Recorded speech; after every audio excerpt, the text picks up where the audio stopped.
US widens Iran sanctions for supplying missiles to Yemen's Houthis. The Trump administration imposed sanctions on 5 Iranian officials it said are responsible for providing Yemeni rebels with long-range missiles being used to target Saudi Arabia.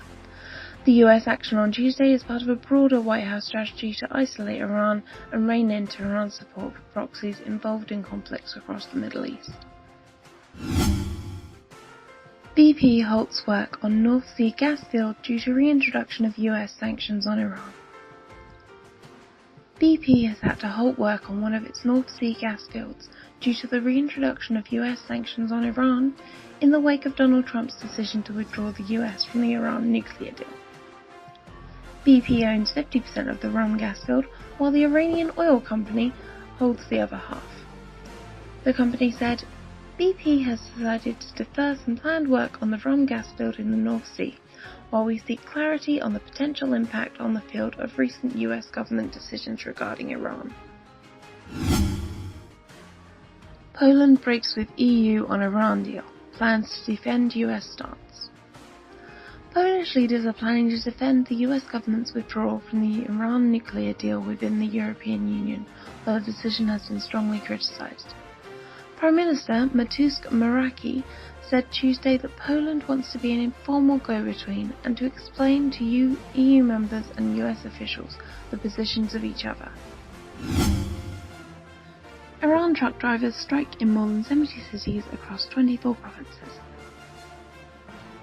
Truck and heavyweight vehicle drivers in more than 70 cities across 24 provinces are striking in protest against the deterioration of their livelihoods, low freight, high logistic and vehicle installment costs. They went on strike on Tuesday, May 22nd, and announced that they would continue until their demands are met. The strike is spreading to other cities and provinces.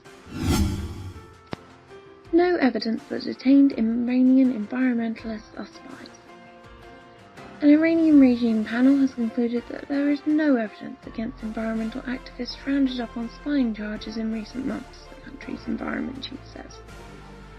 Isa Kalantari, head of Iran's Department of Environment, was quoted by state media as saying that the conclusion that had been reached by the panel to investigate the allegations against the activists was that there is no evidence of spying. Looted investors of Edina commercial complex in Rasht, Iran, protest the plundering of their assets.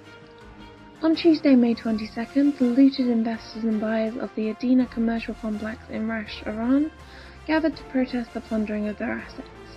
The plundered people burned down a homemade statue of Saif, who is head of the Central Bank of Iran, as they chanted slogans of "Death to Saif" and "Death to the Chief."